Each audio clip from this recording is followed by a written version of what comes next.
মানে দুখীয়ে শাস্তি পাব লাগে, ছোৱালী ন্যায় পাব লাগে, আমাৰ আইনী চনোৱালে ন্যায় পাব লাগে।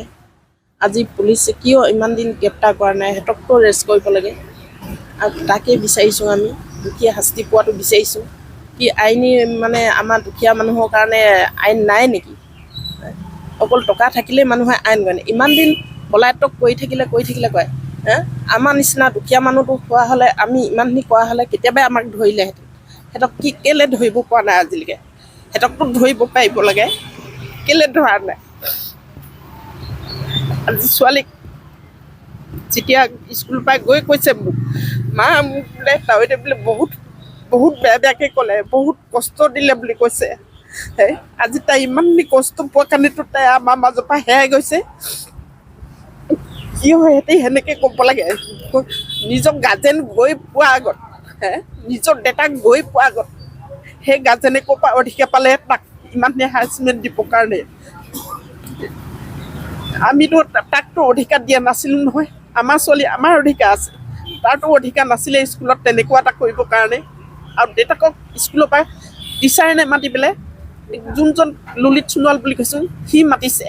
তাৰ আগত OTP বিচাৰিছিলে, OTP দিব নজনাত, সিটো মোবাইল চলাবও নাজানে, ময়ো নাজানো বা নজনাত OTP দিব নজনাত স্কুললৈ সেই ললিত সোণোৱালে মাতি পঠিয়াইছে। টিচাৰেও মতা নাই, টিচাৰে মাতি পেলাই সেই গাৰ্জেনে কেলৈ মাতিব লাগে? কোনে দিলে তাক সেইখিনি? তাইকতো আমি গমেই পোৱা নাই, আমাক থানাৰ ফালৰ পৰাও আমাক জনোৱাই নাই ক'ত আছে। অকল বিচাৰি নাই পোৱা বুলিয়ে কয়, পলাতক হৈ আছে বুলি কয়, মোবাইল চুইচ অফ বুলি কয়। ইমান দিন বিচাৰি নাপাওঁ, আজি 22 দিন হ'ল এজাহাৰ দিয়া, 22 দিনতো উলিয়াব নোৱাৰে না। নাই অহা বুলিয়ে কয়। স্কুলত খবৰ ল'লোঁ, স্কুললৈও অহা নাই বুলি কৈছিলে। স্কুললৈ আহি গৈছোঁ, স্কুলত নাই অহা বুলি ক'লে। যোৱা 10 জুন তাৰিখে বামুণবাৰী উচ্চতৰ মাধ্যমিক বিদ্যালয়ৰ 9ম শ্ৰেণীত অধ্যয়নৰত এগৰাকী ছাত্ৰীয়ে আত্মহত্যা কৰা বিষয়টো আচলতে অতি দুৰ্ভাগ্যজনক। আৰু এই বিষয়টোৱে আমাক লেঙেৰী আঞ্চলিক ছাত্ৰ সন্থাক অতি দুখিত কৰি তুলিছে আৰু লগতে আমাক চিন্তিত কৰি তুলিছে যে এগৰাকী 9ম শ্ৰেণীত অধ্যয়নৰত আৰু 14 বছৰীয়া কিশোৰীয়ে আচলতে কি কাৰণত আত্মহত্যাৰ দৰে এটা পথ বাছি ল'বলগীয়া হ'ল। আমি যেতিয়া এই ঘটনাটোৰ আঁৰৰ কাহিনী বুজিবলৈ চেষ্টা কৰিলোঁ, তেতিয়া আমি জানিব পাৰিলোঁ যে এগৰাকী শিক্ষয়িত্ৰী বামুণবাৰী উচ্চতৰ মাধ্যমিক বিদ্যালয়ৰ চন্দ্ৰাণী প্ৰধান নামেৰে তেখেতে আচলতে আইমী সোণোৱালক বিভিন্ন ধৰণৰ মানসিক চাপ দি অৰ্থাৎ মানসিক হাৰাশাস্তি কৰাৰ বাবে আজি আইমী সোণোৱালে আত্মহত্যাৰ দৰে এটা পথ প্ৰশস্ত কৰিবলগীয়া হ'ল। গতিকে ইয়াৰ পিছত আমাৰ লেঙেৰী আঞ্চলিক ছাত্ৰ সন্থাই ক'বলগীয়া ইয়াত আছে যে ঘৰৰ যিটো ভুক্তভোগী ঘৰৰ যিটো ভুক্তভোগী পৰিয়াল, সেই ভুক্তভোগী পৰিয়ালে আচলতে প্ৰশাসনৰ ওচৰত সম্পূৰ্ণৰূপে যিগৰাকী দোষী, সেই দোষীগৰাকীৰ ওপৰত গোচৰ দিয়াৰ পিছতো প্ৰশাসনে আজিলৈকে 1 মাহ হোৱাৰ পিছতো কোনো ধৰণৰ ব্যৱস্থা গ্ৰহণ নকৰাতহে আমাৰ ক'বলগীয়া আছে। পৰৱৰ্তী পৰ্যায়ত আৰু 7 দিনৰ পাছত আমি এটা সময় বান্ধি দিছোঁ লেঙেৰী আঞ্চলিক ছাত্ৰ সন্থাই। পৰৱৰ্তী পৰ্যায়ত যদি এই 7 দিনৰ ভিতৰত দোষীক কৰায়ত্ব কৰি যদি উচিত শাস্তি প্ৰদান নকৰে, তেনেহ'লে আমি এই প্ৰতিবাদস্থলীৰ পৰাই আমি আহ্বান জনাব বিচাৰিছোঁ যে তীব্ৰ প্ৰতিবাদী কাৰ্যসূচী আমি লেঙেৰী আঞ্চলিক ছাত্ৰ সন্থাই গ্ৰহণ কৰিম, যেতিয়ালৈকে আইমী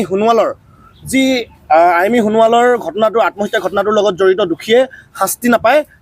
তেতিয়ালৈকে কিন্তু আমি লেঙেৰী আঞ্চলিক ছাত্ৰ সন্থাই শান্তিৰে নাথাকোঁ আৰু আমি তীব্ৰ প্ৰতিবাদী কাৰ্যসূচী গ্ৰহণ কৰিম বুলি ইয়াৰ পৰা আহ্বান জনাইছোঁ। আমি পুলিচ প্ৰশাসনৰ ওচৰতো পুলিচ প্ৰশাসনৰ লগত আমাৰ কথা বতৰা হৈ আছে। আমি পুলিচ প্ৰশাসনে আমাক যিহেতু জানিবলৈ দিছে যে চন্দ্ৰাণী প্ৰধান এতিয়াও পলাতক অৱস্থাত আছে। আমি বিচাৰোঁ যে চন্দ্ৰাণী প্ৰধান য'তেই নাথাকক কিয় তেওঁলোকক পুলিচ প্ৰশাসনে তেওঁলোকক তদন্তৰ আওতালৈ আনক আৰু গোটেই ঘটনাটোৰ বিষয়ে তদন্ত কৰি দোষীক শাস্তি প্ৰদান কৰক। আচলতে আজি এই অন্বেষণস্থলীলৈ আহিব লগাটোৱে আটাইতকৈ দুখ আৰু বেদনাদায়ক কথা। এজনী একমাত্ৰ ছোৱালীৰ কাৰণে মাক বাপেকে যেতিয়া অন্বেষণত বহিবলগীয়া হয়, তেতিয়াহ'লে এই প্ৰশাসন চৰকাৰ যন্ত্ৰ এটা যে আছে, আমাৰ মনত সন্দেহ আহিছে। অসম চৰকাৰৰ গৃহমন্ত্ৰীজন হৈছে মুখ্যমন্ত্ৰী, আৰু মুখ্যমন্ত্ৰীয়ে এই যে নিজকে যে দম্ভালি মাৰি থাকে এজন মানে সৰ্বশ্ৰেষ্ঠ মুখ্যমন্ত্ৰী বুলি, গৃহ বিভাগৰ সৰ্বকালৰ সৰ্বশ্ৰেষ্ঠ গৃহমন্ত্ৰী বুলি, কিন্তু তেখেতৰ দিনত আজি এগৰাকী কন্যা সন্তানৰ মাক আৰু বাপেকে অন্বেষণত বহিবলগীয়াটোৱে আচলতে অসমৰ মানুহৰ কাৰণে বা মানৱ সমাজৰ কাৰণে এইটো লজ্জাজনক কথা।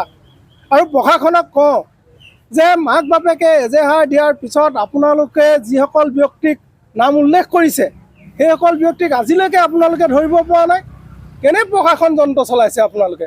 কেনেকুৱা ধৰণৰ ইমান অকৰ্মণ্য বিষয়া আছেনে? আচলতে আমি যি দেখিছোঁ যেন এক ৰহস্যৰ আৱতৰত গৈছে যেন আমি পাইছোঁ। তেখেতলোকক ধৰিব নোৱাৰা কি কাৰণ থাকিব পাৰে? আজি প্ৰশাসন যন্ত্ৰটো নিজকে ইমান স্মাৰ্ট পুলিচ বুলি কয়।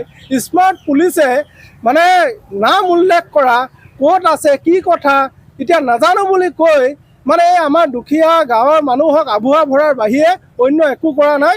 সেইকাৰণে আমি পোনপটীয়াকৈ কৈছোঁ, চৰকাৰে অকল বেটী বচাও বেটী পঢ়াও বুলি ক'লে নহ'ব, বেটীক সুৰক্ষাও দিব লাগিব। এই সুৰক্ষা দিয়াৰ দায়িত্বও কিন্তু এখন চৰকাৰৰ আছে।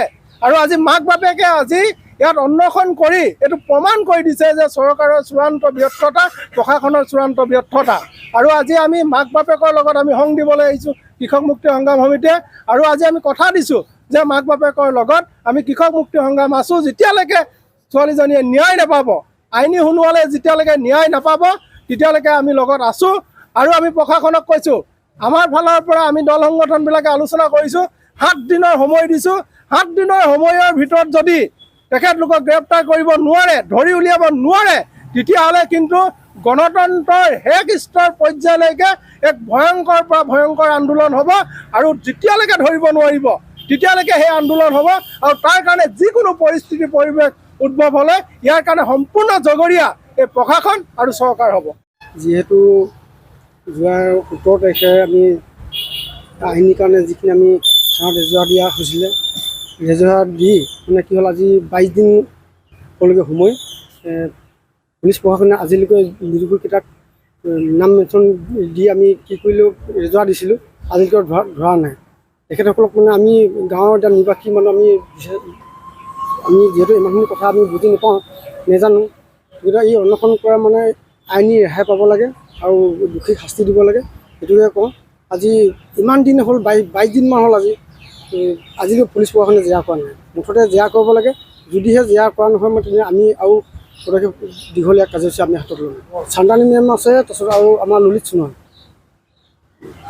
মানে যিহেতু আমাৰ যি স্কুলত এই গাৰ্জেন নোযোৱাৰ আগত যিখিনি আমাৰ আইনী সোণোৱালক ইমানখিনি শাস্তি, মানসিক শাস্তি দিলে, সেই মানসিক শাস্তি ভুগিহে তেখেত মানে ঘৰত গৈ আজি আত্মহত্যা কৰিবলগীয়া হৈছে।